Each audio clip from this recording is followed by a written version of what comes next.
que vous allez bien. Nous allons continuer notre série de vidéos et là aujourd'hui nous allons voir un peu plus sur la boucle for each. On a vu la boucle for each pour pouvoir afficher facilement les éléments d'un tableau. Bon, je peux déjà copier tout ça et je peux venir directement dans test, peut-être coller. Est-ce que je peux coller ça ici? Ouais, pourquoi pas. Bon, je vais d'abord commenter ça.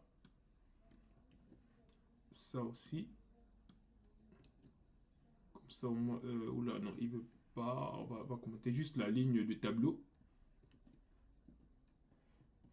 Je mets ça juste là en mémoire, on ne sait jamais. Peut-être j'en aurai besoin plus tard. Oula. Bon, je vais créer une nouvelle page directement. Simplement, je vais coller ici. Ok. Bon, voilà, très bien. Donc, si on revient de notre page index. On va dire, je vais d'abord remettre comme c'était. Donc, puisqu'il n'y a pas besoin de faire des modifs dessus. Et aussi là, voilà. Donc là, maintenant, ce que je vais faire, c'est pouvoir retirer tout ça pour pouvoir maintenant faire de notre PHP. C'était juste pour vous montrer qu'il est possible de mettre le PHP dans le HTML. Là, on ne va pas revenir là-dessus pendant un certain temps, je pense, parce qu'on va s'attaquer à autre chose sérieuse au fur et à mesure. Donc là, ce qu'on va faire, c'est on va afficher un exemple product par exemple. On va mettre ici product. C'est un produit. Qu'est-ce que je peux mettre dans un produit? Bon, un produit, qu'est-ce qu'il peut avoir? Je peux lui donner un nom. Bon, je vais donner un name. Et je vais l'appeler par exemple ordinateur. Je sais pas, ordinateur. L'ordinateur, il peut avoir un prix. Bien, un prix d'abord, voilà, je vais mettre un prix ici comme ça, price. Ensuite, ce prix sera de 500 euros. Après, le prix, qu'est-ce qu'il peut avoir? Il peut avoir une quantité, c'est-à-dire le nombre d'ordinateurs qu'on peut prendre. Donc, on va mettre ça ici comme ça. Oh là, quantity. Ok, et là, au niveau de la quantité, qu'est-ce qu'on peut dire? Une dizaine, comme d'habitude. Et est-ce que c'est en rupture de stock? Pour le moment, on va laisser fausse. Donc, on va essayer rupture. Comme ça, la rupture. Ok, là, on fait ça comme ça. Très bien. Et là, on va mettre ici false. Ok. Donc, jusque-là, ça, y a rien de bien compliqué. C'est un tableau, ce qu'on appelle un tableau associatif. C'est-à-dire, ce qu'on appelle ça, c'est une clé. Ça, c'est la valeur. Ça, c'est une clé. Ça, c'est la valeur. Clé, valeur, clé, valeur. Si vous voulez mieux voir, je peux l'afficher différemment. Je peux le mettre comme ça. Que vous puissiez avoir un visuel plus propre. Comme ça. Voilà un peu c'est quoi une clé valeur. Donc aussi simple que ça, voici comment on le représente. Donc il y a un name, ordinateur, un prix, voilà les valeurs, quantité, et ainsi de suite. Donc voilà comment on peut présenter un produit. Donc un ordinateur qui se définit comme ça. Maintenant, ce qu'on peut faire là-dessus, c'est comment afficher chacune de ces données. On va afficher maintenant avec la boucle for each ce qu'on appelle des clés valeurs. Ici, de quoi il s'agit? Les clés, c'est ce qui est à gauche, les valeurs, c'est ceux qui sont à droite. C'est qui sont à droite. Donc ici, on va faire juste une book for each comme ça. Et dans la book for each, n'oublions pas la première chose d'abord, c'est ce qui est dans le tableau, c'est-à-dire le product. Et le product, on le nomme ici, par exemple, as, on va lui donner maintenant ici ce qu'on appelle clé valeur. Donc on peut noter ça comme ça. C'est nous qui choisissons un key de la value. Ok, ce qu'on appelle clé valeur. Donc maintenant, qu'est-ce qu'on va juste faire? On va juste faire un truc simple. On va juste faire un écho comme ça. Bon, un écho pour voir déjà ce que ça donne. Un écho, je vais mettre ici comme ça. Je vais mettre le point virgule à la fin. Ensuite, on aura, je vais mettre ici dollar key comme ça. Deux points.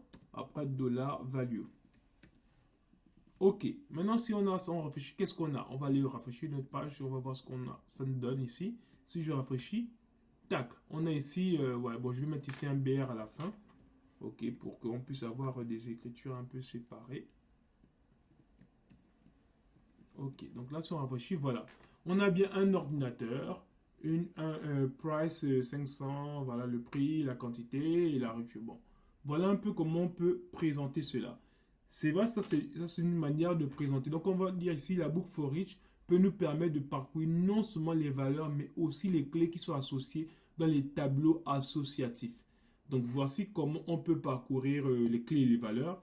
Autre chose, par exemple, on a mis false. Regardez si on mettait true. Si on met true, qu'est-ce qu'on a? Vous voyez, ici on a 1. En fait, PHP, quand il voit quelque chose qui est true, il le met à 1. Quand c'est false, il le met à vide. C'est comme ça que PHP fonctionne. Donc, ici, on va revenir à notre false. Qu'est-ce qu'on peut maintenant dire? C'est-à-dire que dans ce cas-là, on peut rajouter une condition parce que vous voyez, ici, lorsqu'on affiche ici, qu'est-ce qui se passe? Il y a une rupture et il laisse un champ vide. Donc, on peut dire que s'il n'y a rien, bah, il ne s'affiche pas tout simplement. Et s'il y a quelque chose, bah, il affiche quelque chose aussi. Donc, en fait, ce qu'on va juste faire, c'est ça. On va mettre une condition ici.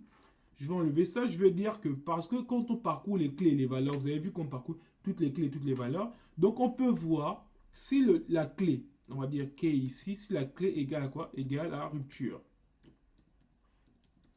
Vous voyez? Ici, la clé c'est quoi? C'est-à-dire la clé, c'est ce qui est à gauche. Donc, quand il va parcourir chacun des éléments, s'il trouve l'élément rupture, qu'est-ce qu'il fait? Bah, donc, s'il trouve l'élément rupture, on veut qu'il regarde sa value. Et si la value est à true, ça veut dire qu'il peut écrire par exemple rupture de stock, parce que là, il n'y a pas une rupture. Mais si elle est à false, bah, il peut laisser vide.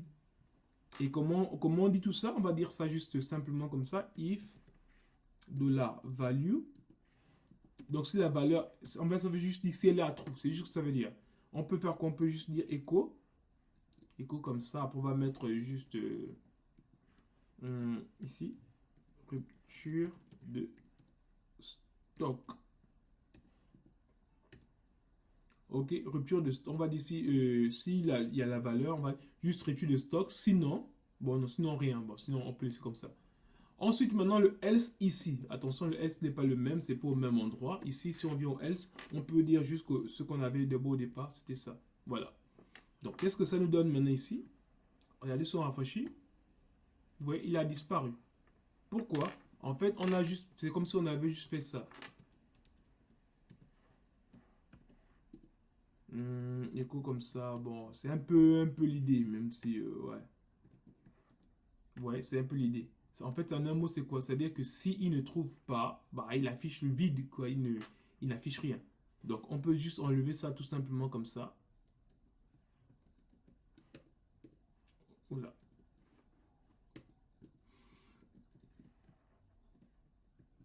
Voilà. Et maintenant, si on met ça à true,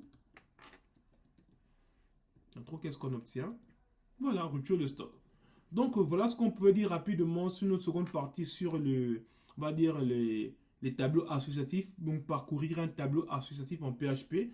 Et donc, je vous donne rendez-vous à la vidéo prochaine. Nous allons parler juste des conditions ternaires. Merci.